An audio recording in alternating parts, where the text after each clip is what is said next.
Hello, hello. Welcome back to my channel if you're returning, or welcome if you're new. I'm going to be bringing you along my leg day, doing a warm-up, a little bit of activation, and then I'm going to get into the upper glute routine, with the most important part being my knee braces. Without these, I feel like I've got baby knees. Starting with some dynamic lunges. This section will be kind of quick because I do have a full video that goes into my warm-up routine, and you can find it linked above here. When it comes to an effective dynamic stretch routine, it's important to lean into the stretch so that you feel the pull where you need it to, and to focus on your form. Making sure that you perform each of them with proper form can help make sure that the stretch is effective and that it's going to prevent injury, of course, as well, because you don't want to pull a muscle in the wrong place. This routine will cover a variety of parts of the leg. So with the dynamic lunges, getting the quads and the back of the legs and the calves and the 90-90s, getting the hips. And then we even have these deep squat with thoracic twists, getting your lower back as well. And then that leads right into the activation movement. So this donkey kick and fire hydrant combo will help activate your upper glute and your hips as well. So the gluteus medius minimus and maximus all getting fired up. The glute bridges, this is specifically for the upper glute, and that gets it nice and fired as well. If you are keeping in mind a scooping motion as you're doing these, you're going to feel them really well.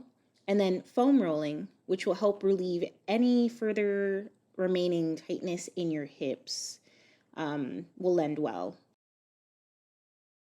So as you're going into the actual exercises, you want to make sure that the activation exercises that you're using are going to trigger and fire off the muscles that you want to work on. So in this case, I do have the glute bridges as well as these. I didn't start out with the two activation exercises. I worked towards it as my body adapted to my routine and I needed more stimulus.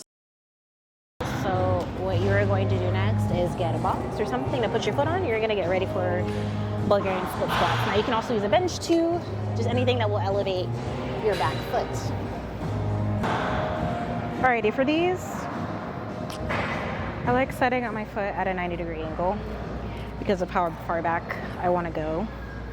I'm not trying to get my quads, I'm trying to get my glutes.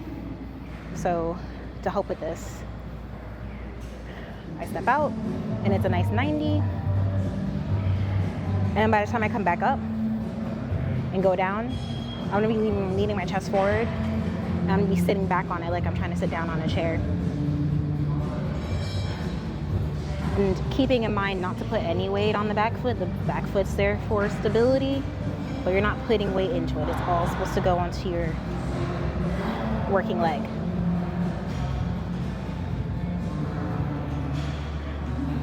So you're naturally gonna get a little fold in your torso if you're doing this correctly. Slow and controlled. The deeper you go, the more you're going to feel it. So if you really go down, really get that stretch. I think I got two more in me. Oh God. One more. Come on.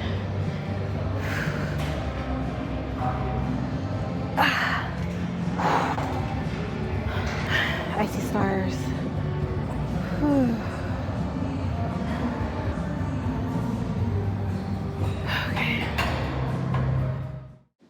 So some common mistakes, avoid letting your knee go past your toes, rounding your back, and pushing through your toes instead of your heel.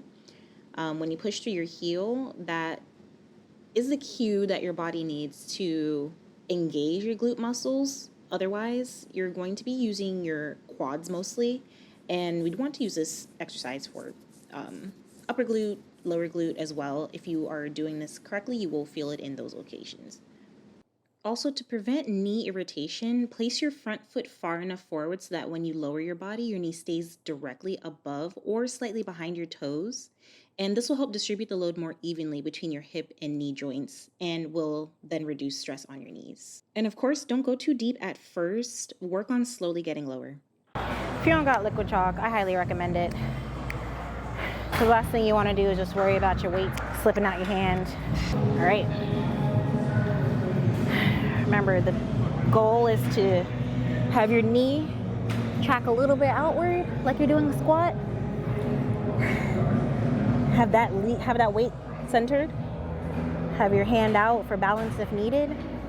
And almost kind of like you're leaning to the side so that you can really lean or press the weight into those side muscles. And an all over foot placement. All right, here we go. Oh God, I regret this already. Nice deep movement. When it comes to using a weight for Bulgarian split squats, it's super helpful to have the dumbbell in the hand that the non-working leg is on. So, for instance, how I'm holding it right now, the leg that's on the box, that's the side where I'm going to be holding the weight. And then the other hand is out for balance and stability. This exercise can be really taxing. So aim to do 3 to 4 sets of 8 to 12 reps for this, but you really only need to do it 1 to 2 times per week because you got to have some time to heal from this. And even with this set that I'm doing right now, I'm supersetting with some bodyweight ones just to keep the burn going. And I definitely feel it for days, maybe like 2 days after. But that's what's really going to ensure proper muscle growth. That is hard.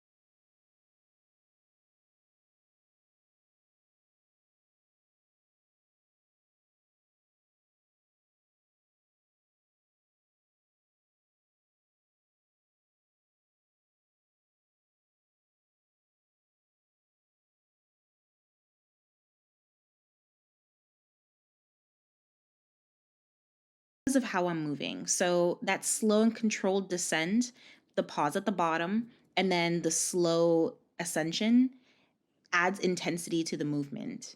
And I do an isometric hold at the end of my set. 2, 3, 4, 5, 6, 7, 8, 9,